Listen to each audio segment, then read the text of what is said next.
غیر از جماعت نوجوانوں میں جو ذرا پڑھا لکھا طبقہ ہے اور اسلام کے متعلق سوچتا ہے وہ اس کا یہ ذہن اس طرف جا رہا ہے کہ یہ ساری جو گڑبڑ پیدا ہو رہی ہے آپس میں لڑائی جھگڑے یہ سب حدیث کی وجہ سے ہیں اور حدیث بہت پرانی ہے اور اس حدیث کس کی سوچ ہے یہ؟ جی یہ غیر جماعت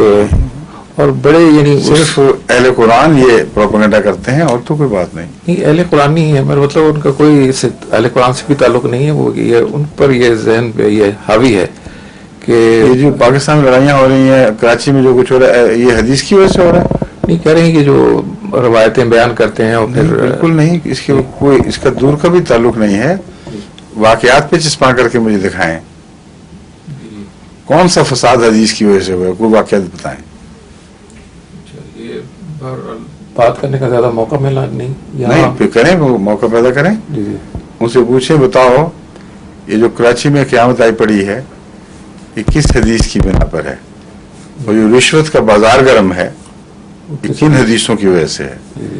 اور یہ ساری عدالتیں بے ایمان ہو گئی ہیں اور ان کے جج کہہ رہے ہیں اعلان کر رہے ہیں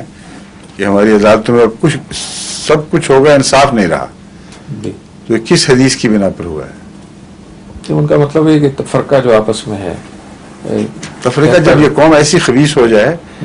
کہ ہر اچھی قدر سے باقی جاتی رہے ایک دوسرے کا خون مباح سمجھے بچے اغوا کرے اور